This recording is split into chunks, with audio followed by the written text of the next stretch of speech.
Hello students, in the last lecture we have discussed a very important answer, that was what are the different types of price elasticity of demand. It's also called as what are the different degrees of elasticity of demand, and I hope you remember 5 different types, children, or as you can see on the screen, children, they have just summarized it with the help of a table. So let me just revise a bit. सबसे पहला जो हम लोगों ने उसका type देखा था children, it was related to what is called perfectly elastic demand. कौन सा था? Perfectly elastic demand. तो चलो परफेक्टली इलास्टिक डिमांड में हमने क्या देखा था कि लाइक प्राइस बिल्कुल नहीं बदलेगा, लेकिन डिमांड प्राइस चेंज होता है लेकिन डिमांड बिल्कुल भी चेंज नहीं होगा. चलो तो उसको हम लोग बोलते हैं परफेक्टली इनइलास्टिक, राइट. अच्छा, जब डिमांड और प्राइस दोनों भी इक्वल चेंज होंगे बच्चों, तो इसको आप क्या बोलोगे? ED equals to 1, and that we had named children ना. What was that name children? It was called as unitary elastic demand. क्या बोलते हैं इसको? Unitary elastic demand. So they have not written it here children, तो यहाँ पे अगर आप लिखोगे तो it will be unitary elastic demand. Okay. अच्छा, दूसरी बात, जब डिमांड बदलेगा और प्राइस भी बदलेगा बच्चों लोग, लेकिन demand is change in demand is less then change in price. क्या बोलते हैं इसको? अच्छा, इन लोगों ने हम लोगों को फिल इन द ब्लैंक्स करने के लिए बोला है ना बच्चों लोग. ओके, सो हियर ये क्या था? परफेक्टली इनइलास्टिक ना. अच्छा, तो परफेक्टली इनइलास्टिक में हम लोग बोलते हैं E D is equal to 0.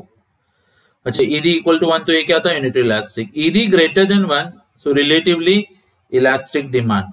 यहां पे क्या होगा पता है चलो?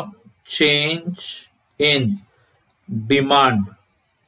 क्या बोला? Change in demand will be greater than change in price. क्या बोलने का? Change in demand is greater then change in price. अच्छा, रिलेटिवली इनइलास्टिक में आप क्या बोलोगे? That E D is less than 1. अच्छा, and finally children, if you just observe it out here, we will come to know that E D is equal to infinite करके लिखा है. क्या लिखा है? E D is equal to infinite. अभी E D is equal to infinite में you will observe that कि like E D is equal to infinite का सिग्नेचर दिया गया वहां पे. अच्छा, तो इसको हम लोग क्या बोलते हैं children? We are going to call this as perfectly elastic demand. क्या है ये? Perfectly elastic demand. मतलब slight change in price brings about infinite change in quantity demand. So children, if you just sum up here now, it's like, sometimes we say like this: no change, then there is equal change, greater than change, less than change, and infinite change. Okay. Now, for today's lecture, children, we are going to discuss another important answer, that is what are the different measures of what are the different methods of measuring the price elasticity of demand. तो price elasticity को major करने के लिए कौन कौन से अलग अलग मेथड्स आते हैं. तो चलो, सबसे पहला जो मेथड यहाँ पे दिया गया है, it's called as the ratio method. We can also call it as the percentage method. अच्छा, अब ये जो रेशियो मेथड है बच्चों लोग, या फिर परसेंटेज मेथड है, किसने डेवलप किया है? Alfred Marshall. तो याद रखना, कभी फिल इन द ब्लैंक्स में अगर पूछा तो ratio method, percentage method, proportionate method. अच्छा, ये मेथड बोलता क्या है बच्चों लोग? So this method says that we can obtain elasticity of demand by dividing. Divide करना है आपको. किसको? परसेंटेज चेंज इन डिमांड को डिवाइड करोगे. और ऐसा किससे डिवाइड करने का? तो by percentage change in quantity और परसेंटेज चेंज इन प्राइस. किसे डिवाइड करेंगे? परसेंटेज चेंज इन प्राइस के साथ. तो ऑटोमेटिकली चिल्ड्रन जो आपको आंसर आएगा उसको हम लोग क्या बोलेंगे? We will be calling that children as the ratio method और परसेंटेज मेथड. अच्छा, ये देखो यहाँ पे लिखा है, that is E D equals to, numerator में क्या लोगे आप? Percentage change in quantity demanded. Denominator में क्या लेने का? Percentage change in price. That is percentage change in quantity divide by percentage change in price. So delta Q upon Q divided by delta P upon P. ED is finally equal to delta Q upon Q into P upon delta P. इसके भी आगे मैंने आप लोगों को एक formula बताया था. If you just remember it children, it goes like this: that is ED equals to delta Q upon delta P multiply by P upon Q. So ultimately this is the formula that we have chosen. Okay, एक आध numerical example अगर आपको solve करना है तो यहाँ पे दिया है, देखो ओरिजिनली बच्चों लोग प्राइस जो है ना, प्राइस कमोडिटी का वो 20 रुपीज है। तो 20 रुपीज में बच्चों लोग people are buying how many units, 10 kg, और जैसे ही उसका प्राइस कितना होता है 25, तो डिमांड कितने पे आता है 9 kg। फॉर्मूला दिया है, आपको कैलकुलेशन करना है। ओरिजिनल प्राइस यानी P 20 है। अच्छा, नया प्राइस जो है ना बच्चों लोग, जिसको हम लोग डेल्टा लाइक न्यू प्राइस, तो उसको हम लोग क्या बोल सकते हैं 25। सो डेल्टा P का वैल्यू आता है बच्चों लोग 5। कैसे, new price minus old price. अच्छा, ओरिजिनल क्वांटिटी कितना है Q, दैट इज 10, नया वाला क्वांटिटी कितना है 9। अच्छा, तो डेल्टा Q कितना आता है, तो 10 माइनस 9 या फिर 9 माइनस 10। यहाँ पे साइंस यूज नहीं होता है चलो माइनस का। अच्छा, so suppose final formula is like this children, that is ED equals to delta Q का वैल्यू कितना आया बच्चों 1। अच्छा, ओरिजिनल क्वांटिटी कितना था 10। अच्छा, ओरिजिनल प्राइस कितना था 20, और चेंज इन प्राइस कितना है बच्चों, change in price is 5। So it's like children 1 upon 10 into 20 upon 5। So children, ये क्या होगा 20 1 सा 20, 10 1 सा 10 2 सा 20, so 2 upon 5। So your answer is finally 0.4। 0.4 का मतलब क्या होता है चलो, that ED is less than 1, and if ED is less than 1 children, then we say that the demand is relatively inelastic।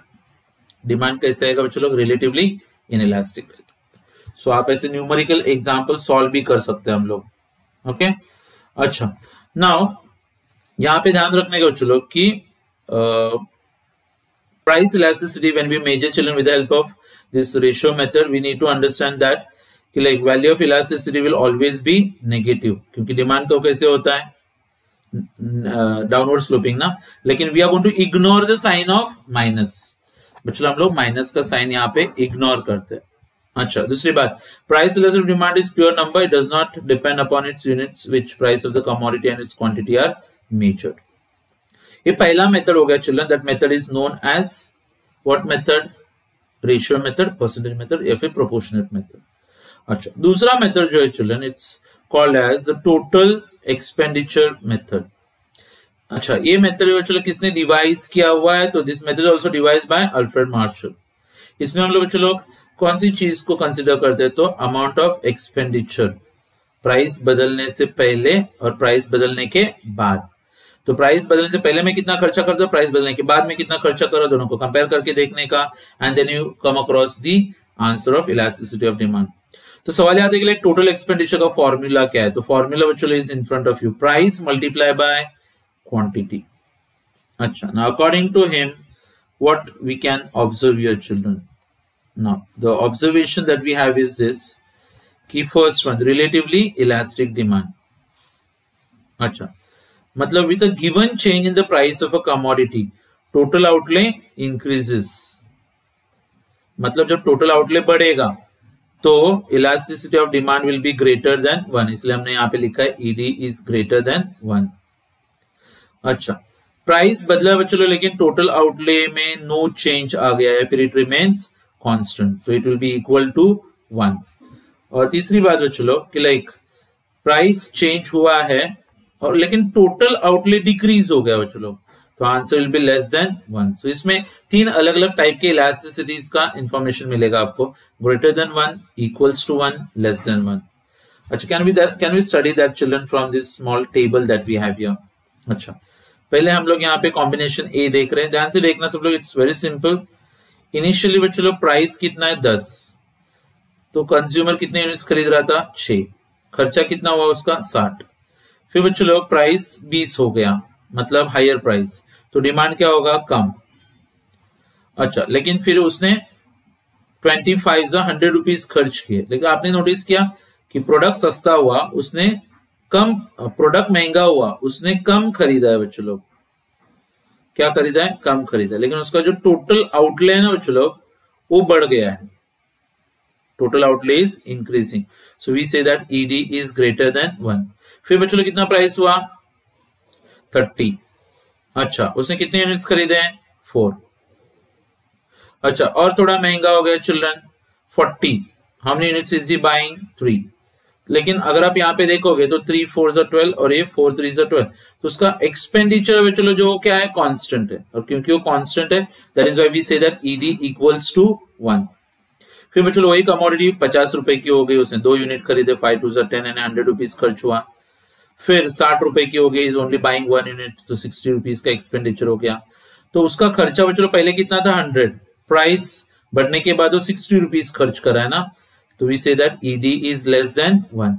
सो बच्चों इसको हम बोल रहे हैं relatively elastic demand, unitary elastic demand, and this is relatively inelastic demand, right. So that's what you actually observe through this answer children. अभी यहाँ पे उन्होंने explanation दिया हुआ मिलेगा आपको, so that will actually elaborate to you or फिर clarify to you how this method is actually used, we can say. अच्छा, तो I am not going to read out this entire explanation for you children. What you can do is like you can read, क्योंकि वो जो table दिया है हर एक A B C करके दिया था, तो ये वाला चलो एक्सप्लेनेशन है ए से रिलेटेड है, ये वाला एक्सप्लेनेशन बी से रिलेट कर रहा है, और ये वाला जो explanation children it is related to point C. Okay, so I think जो टेबल है उसी को एक्सप्लेन किया हुआ मिलेगा आपको। अच्छा बच्चों लोग, सिंग का पैकेट है एक पीनट्स का पैकेट, उसका प्राइस 5% से बढ़ गया है, उसका डिमांड कितने से कम हो गया 8% से। तो आप कैलकुलेट कर सकते हो, डायरेक्टली दिया है बच्चों लोग, मतलब 8% डिवाइडेड बाय 5%, राइट। तो सपोज फॉर एग्जांपल की like your answer will be somewhere around 1.6। कितना आंसर आएगा 1.6 आंसर आता है ना, because 16 5s are 80, so 1.6 is the answer. So that's the elasticity of formula that we have. अच्छा, एक तीसरा मेथड भी है children, that is called as the point method, और we also call it as the geometric method. चलो, और किसका नाम यहाँ पे, चलो हमारे पास तो एक ही नाम है, that is professor Marshall. Another method to measure the elasticity of demand, इसको और एक नाम से जाना जाता है point method, is also called as geometric method. अच्छा, the ratio method and total outlay methods are enable to measure elasticity of demand at a point on the demand curve.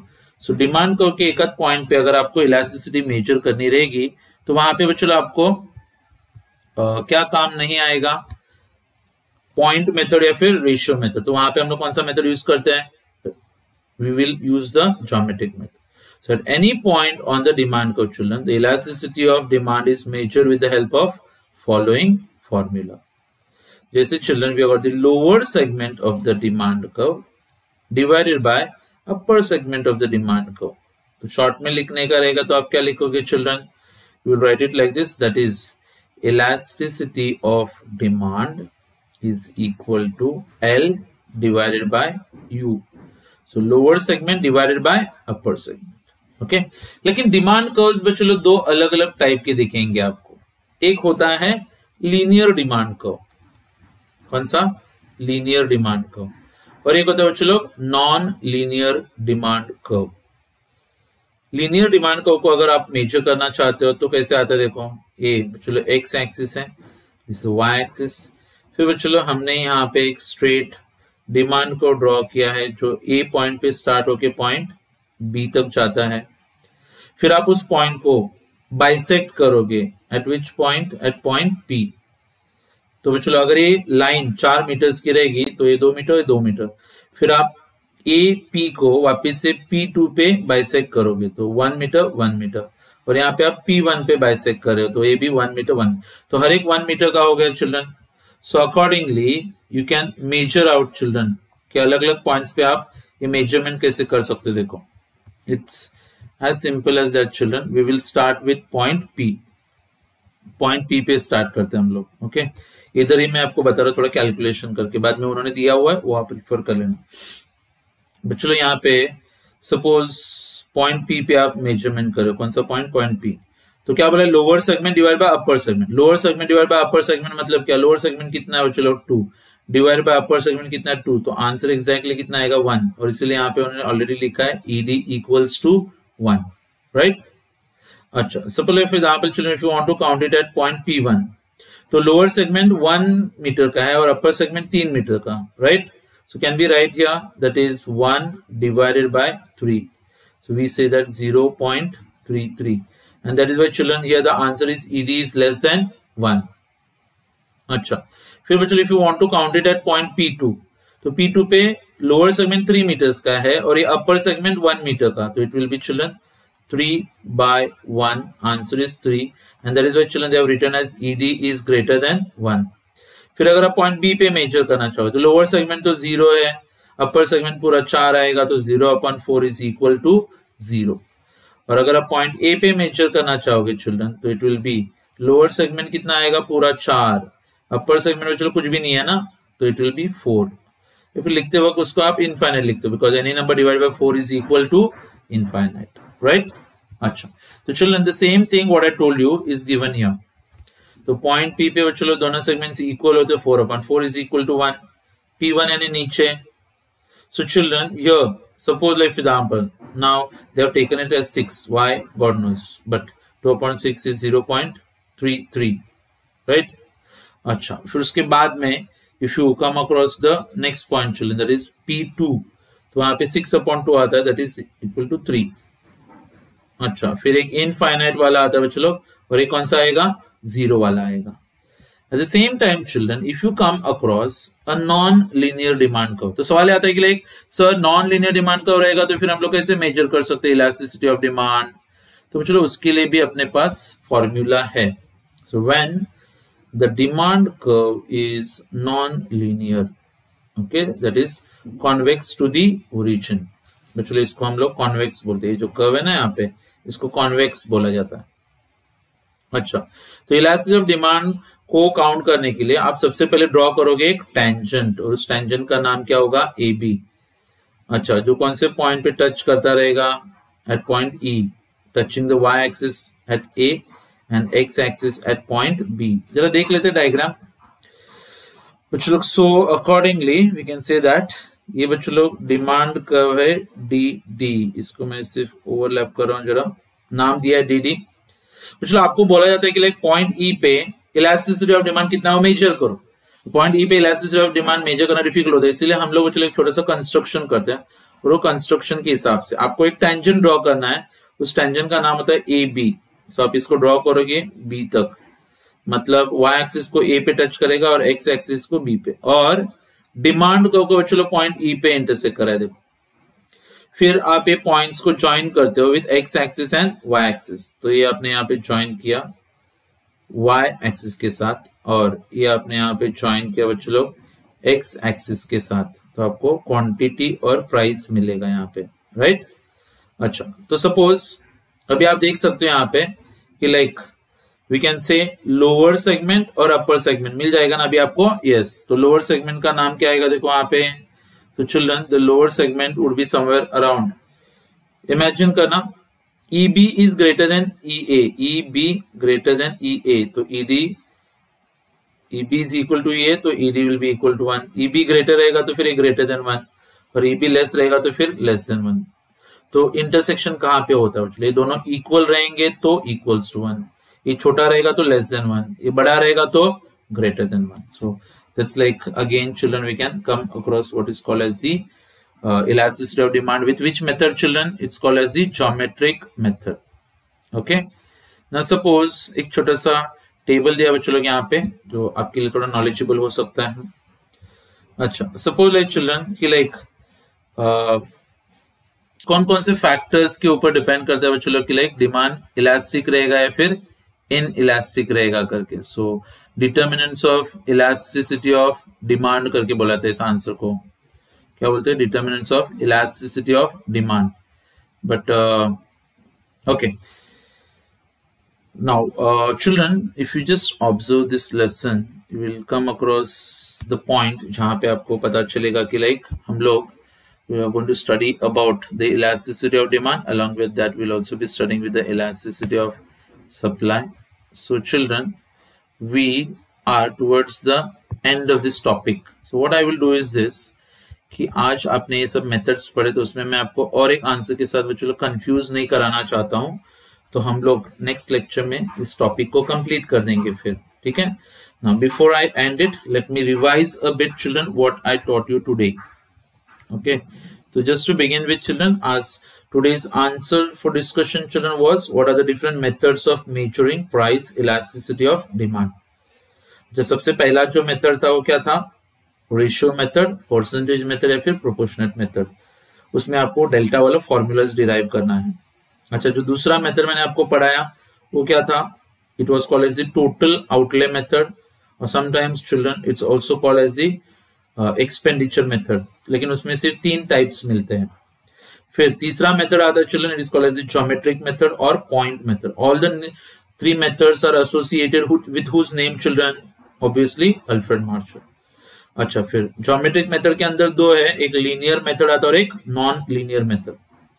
Now children, if they ask you in the exam, अगर ये question को cover किया जाता है तो सवाल ये आता है कि लाइक छोटा क्वेश्चन है फिर बड़ा, छोटा पूछेंगे तो इंडिविजुअली, जैसे कि आपको लेंगे right A short note on total outlay method, right A short note on geometric method. अगर उन्होंने ब्रीफ आंसर पूछा तो आपको पूरा का पूरा ये पूरा कॉन्सेप्ट आएगा, explain the methods of measuring price elasticity of demand. Okay, तो आने वाले लेक्चर में चलो मैं आपको 2 थियरी के क्वेश्चंस पढ़ाऊंगा। एक, what are the factors affecting elasticity of demand, जिसको हम लोग और नाम से जानते हैं, that is determinants of elasticity of demand. और एक दूसरा आंसर रहेगा चलो कि सिग्निफिकेंस क्या होता है, मतलब प्रैक्टिकल इंपॉर्टेंस क्या है इलास्टिसिटी के कॉन्सेप्ट का। Okay, so with that children will be winding up with chapter number 3B, और फिर अपना चैप्टर रहेगा नेक्स्ट वाला चैप्टर नंबर 4 जो सप्लाई के साथ में बात करेगा। Okay, so that's all for today, see you in the next lecture children with more interesting concepts. Till then, take care everyone. Bye.